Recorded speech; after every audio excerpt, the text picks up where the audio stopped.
Personally, the last half of 2017 has been pretty exhausting for me. The most draining part, both emotionally, physically, and financially, has been the laborious task of moving my father into an aged care facility due to his rapidly advancing dementia. He lives in Tasmania, where I grew up. I'm currently living and working in Brisbane, which is about 2,500 kilometers to the north of Tasmania. I've been making the 3.5-hour flight down to Tasmania about twice a month to sort out my dad's situation. I've been busying myself by fixing up his empty, dilapidated home in order to get it ready to be sold. I moved out all of his furniture and belongings, save for a pile of blankets and pillows that I turn into a makeshift bed on the floor while I'm in visiting. The house is situated in a semi-rural area, surrounded by overgrown trees and bushes. It's an old house. It's damp, everything creaks, and there's currently no electricity, which makes the night very creepy. The house itself is not very secure. No alarm system. The doors do have locks, but a forceful nudge will pop the door right open. I flew in on Christmas Eve in the late evening, picked up my hire car to make the hour-long drive down to the house. I stopped in at a friend's place who lives about 10 minutes away from my dad's place to have a few beers and shoot the crap about the year that had just passed. After a couple of hours, I realized that I had probably surpassed the legal blood alcohol limit to drive. My friend's legendary wife dropped me off at my dad's and offered to come back in the morning to pick me up and go back to their place to get my car. A true Christmas miracle. I entered my dad's house around midnight. Inside the house was pitch black, and in my slightly drunk state, I flipped the light switch, and nothing happened. Oh yeah, that's right, no power. Using my phone as a light to navigate my way through the house over the creaky floorboards, I noticed that some of the tools that I'd left laying around inside the house had been stolen. I sighed and accepted the fact that it was my own stupid fault for leaving them out in an unsecure house. Some kids probably noticed that no one is living there and took advantage of the situation. It was unsettling knowing that someone had been in here, but I didn't bother calling the police over a hammer, wrench, and screwdriver that came to a grand total of about $1,650. So I wasn't too concerned about it. The good news was the big toolbox which I kept locked up in the laundry cupboard that houses my more expensive power tools was still there and intact. I studied the padlock and the space around it, and it looked pretty scratched up and dented, like someone had crudely attempted to pry it open. Nice try, idiots, I said out loud to myself. The toolbox is very big and heavy, way too big for one person to carry it. That is, unless you're Andre the Giant. Exhausted, I went into one of the furnitureless bedrooms and made my makeshift bed out of the blankets and pillows. I couldn't get comfortable, and it was taking me a while to drift off to sleep. As I was laying there, the only sounds that I could hear over the ringing of my tinnitus was the gentle rustle of the wind through the trees. I could also hear what sounded like the unmistakable crunch of boots on the gravel driveway that went up to the side of the house. I tried to listen harder. Then there was a loud gong sound of something solid coming into contact with the metal railing that leads up to the back door. This makes me sit up all wide-eyed, while my heart rate starts to increase. Maybe it was a wallaby or a possum. I just sit there, as still as possible, just listening. I can hear the sound of trees in the wind and nothing else for a few moments, and I start to calm down. This is then interrupted by the pop and squeak of the back door being pushed open. Crap! I freeze, not knowing what to do. I could hear footsteps creaking through the back of the house, and I hear the laundry cupboard being opened. I was up the other end of the hallway, but I could hear whispering. The only words I could make out were, "There, shh, be quick." I pull myself together and pull out my phone and call the police. I chat to the dispatcher while burying my head under the pillow to muffle my voice. I explain the situation to the dispatcher, and she tells me that the police are on their way. While this is happening, I can hear a chink sound of what I'm assuming was the lock of the toolbox trying to be broken. The dispatcher suggests that I lock the door of the room I'm in. I agree, and as I slowly pad over across the room to the door, one of the floorboards then creaks so freaking loudly. I freeze, and I hear dead silence from the laundry. Crap. They must have heard. After about 30 seconds of standing still, I try to take another step and get yet another high-pitched creak. But this seems to work in my favor because I can hear my new house guests scatter away out the back door. I lock the bedroom door and tell the dispatcher that I think they're gone now. She tells me to stay put until the police arrive, and I then tell her I'm more than happy to comply. After about 5 minutes, the cops arrive and the dispatcher then bids me farewell.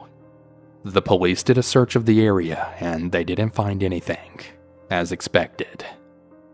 They had tried to break open the toolbox.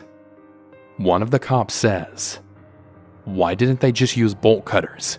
Freaking amateurs." And we kind of all have a little laugh about it. I explained to the police about how when I came home, some of the tools that I left laying around were stolen, and that the toolbox looked like it had already been attempted to be broken into. Upon hearing that, the other cop stated his theory of how events took place. They probably broke in earlier tonight before you got here. They grabbed what they could, tried to open the toolbox but couldn't, and then left to go get something to open it with. While they were gone, you came home, and then they arrived back here to open the toolbox. I doubt they were dangerous, probably just kids, but who knows. Good timing, I think to myself. I then make a report, and that's that. I stayed up until sunrise, and then decided to get a couple of hours of sleep until my friend's wife could come pick me up to collect my car. I also ask if I can keep my tools at their place for safekeeping, to which they agree. I drove down to my dad's nursing home and had Christmas lunch with him and his new elderly buddies. The following day, I decided to go to a hardware store and purchase some newer, sturdier door locks. Hopefully this kind of thing doesn't happen ever again, and especially around Christmas.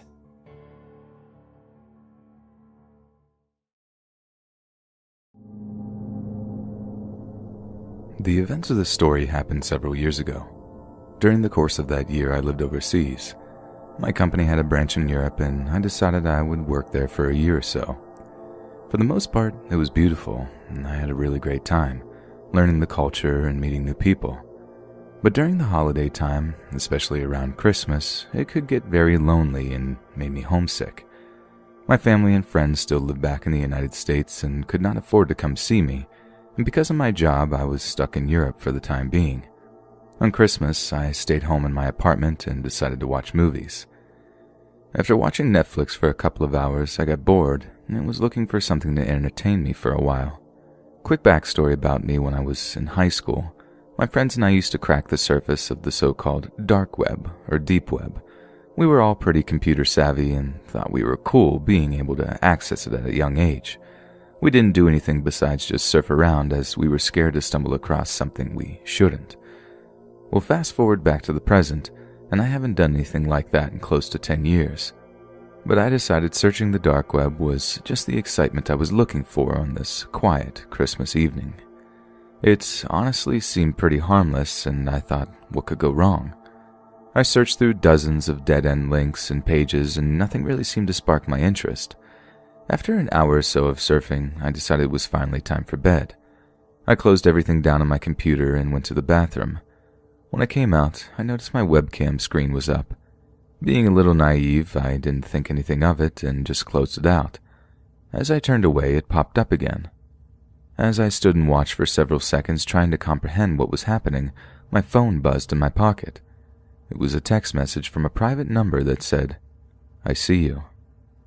Beyond creeped out and starting to get worried, I decided to shut off my lights and turn the computer off. But before I could, I had an email pop up on my desktop. The email was a picture of my apartment building. I unplugged my computer and grabbed a knife from my kitchen and stood in the corner of my apartment. Almost immediately after unplugging the computer, another text came through that said, "I hope your doors are locked." I couldn't comprehend what was happening. I was frozen in both shock and fear. All I could think of was something happened while I was on the dark web, and I wasn't sure what. For hours, I stood in my dark apartment staring at the windows and doors. Every little noise made me jump out of my skin. Every time I heard somebody in the hall, I was getting myself ready for self-defense. Now, this was Christmas night, and the middle of the night at this point. There was no way there should be that much foot traffic in the hallway, but I heard it. Back and forth, I heard footsteps all night long, but never anybody actually standing in front of or knocking at my door. Morning finally came, and I still had not slept, and hardly moved all night. At about 8:30, somebody knocked on my door. I slowly approached the door, not knowing at all what to expect. As I looked through the peephole, I noticed it was my neighbor. I opened the door and greeted him. "I hope you had a Merry Christmas," he said to me in an almost excited voice. I just nodded and said, "You too." In his cheerful morning voice, he then said, "Somebody dropped this letter off to me this morning and said it was for you, but they said they couldn't talk to you for some reason." I took the letter, knowing deep down where it truly came from. I asked, "What did he look like?" And he responded with, "Well, he was actually a she. And she was pretty, dark hair, pretty smile." I said thanks and shut the door. Standing right there, I opened the letter. It was a Christmas card with Santa on the front, and the inside of the card was written as follows. It started with my name, my full name, and then read as followed. "I hope you had a nice Christmas. I am sad you never came out in the hall to meet me and my friends. I guess there is always next year. Happy Christmas."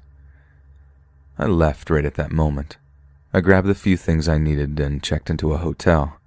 I stayed a couple of nights and returned back to the States, and told my bosses I was having some sort of medical emergency and that I felt more comfortable finishing out my contract in the States. I never contacted the police and have also never been so scared in my entire life. Every single time I get on the internet, I get a little shaky and only use it for my job and not personal use. Nothing like this has happened to me again in the years since, and thankfully no follow-ups to this single occurrence.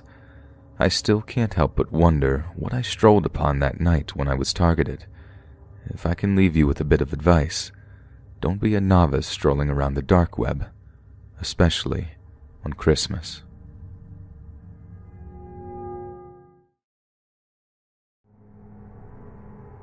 Secret Santa is a game that usually gets played in a classroom or, in my case, an office. I'm sure you're well aware of what it is, but in case you're not, I'll give you the quick version. Everyone is assigned a random coworker to secretly give a gift to.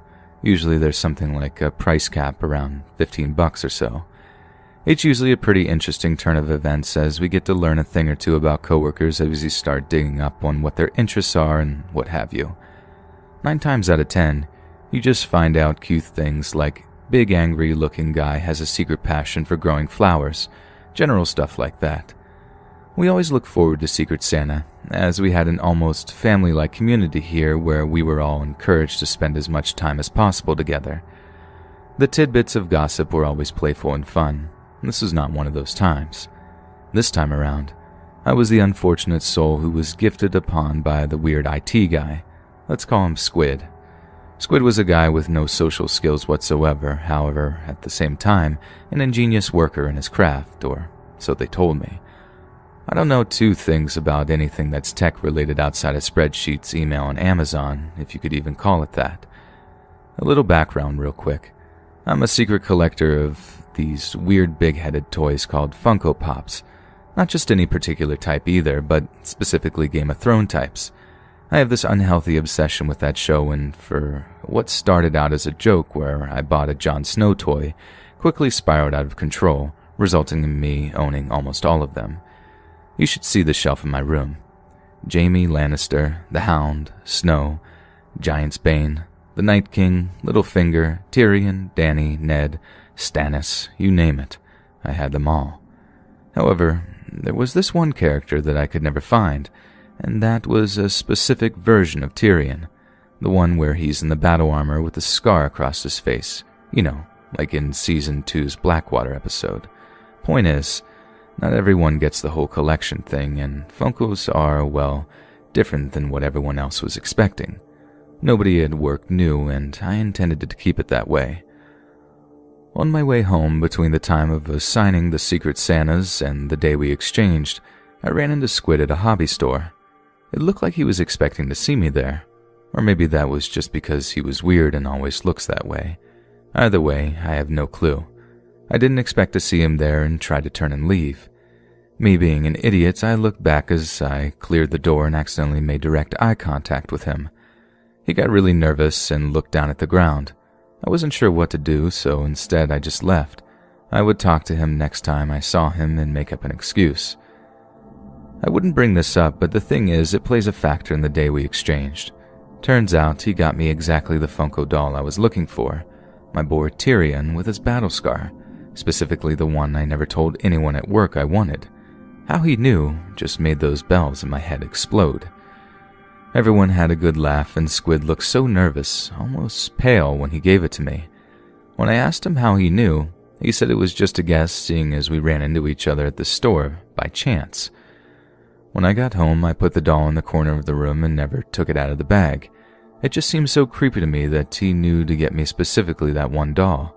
I couldn't even add it to the collection. I almost threw it away, but instead I just forgot about it for the next couple of weeks. Squid continued to ask me about it, specifically what I thought about it and if I set it up yet. I kept telling him I didn't, and he just kept getting more annoyed about it. He's been watching me more and more these days. I was thinking about complaining to HR, but everyone knew that Squid was like this homeschooled weirdo. Uncomfortable, but accepted regardless, as per the nature of the place we worked. So one day he asked me, and I decided to just lie and say yes. I stood the thing up in my TV room. Poor Squid looked beyond skeptical, and beyond that, even more annoyed, like he could just see through it. Turns out, Squid can tell when I lie. Who knows? Either way, it was getting unbearable, so I get home and the first thing I do is take it out of the bag and throw it away. As I do, I notice the factory seal on the box was torn open. Well, sort of. That wouldn't bother me so much, but it had masking tape over it as if to try to hide the fact. Big deal. Maybe someone got caught trying to take it out of the box and they just refurbished it. I don't know. Either way, I took it out of the box to look at it closely. Part of me wanted to know if the creep slipped a note inside, but there was nothing but the usual stuff. I noticed two things out of the gate. One was that the doll was heavier than usual. Like I said earlier, I've been collecting these things for quite some time, so I should know. The other was that the head had a crack in it. I take a closer look and notice that the crack actually wraps around the entire head. I prod at it for a second and notice that it's actually a seam from when it was split open. The head came apart very easily, and as it did, the small thing fell out of it. It looked like a plug or something, but then I realized the plug had a small glass over the receiving part. I take a closer look and see this tiny red light. Then it hits me. This is a camera. Some kind of DIY thing, like it was homemade. As I make it to throw it across the room, the light shuts off. Squid realized I found him out. I wrapped it in 3 plastic bags, then put it into a box. The thought of having it in my house made my stomach turn, but I needed to show it to HR. When I showed up to work the next day, Squid was gone. Turns out he left a last-second call saying that he was quitting, effective immediately. Turns out he wiped his entire hard drive before he took off sometime the prior night.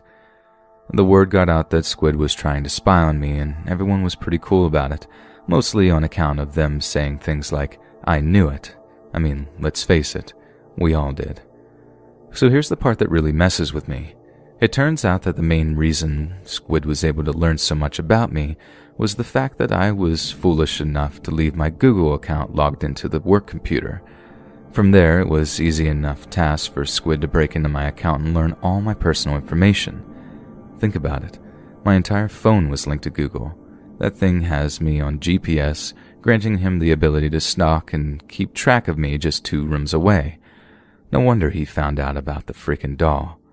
He had almost everything, but bad for him, I didn't own a webcam or anything like that for him to hack. He just needed to see me at night when I was private and vulnerable. I deleted all my accounts, changed my numbers, got rid of everything that gave him access to my personal information. I changed bank accounts, cut my credit and debit cards, completely uplifted my digital footprint. It just scares me because I just don't know how much information is out there about me, how far it goes. In the end, the police caught him and he was brought up on stalker charges of some sort. He pled guilty to infiltrating my life. He told them he wanted to learn the layout of my house. Do I really need to spell it out for you any further? Look, judge me if you want, but please, for the love of God, be careful when you share your personal information, especially when it comes to work computers. You just don't know who is watching.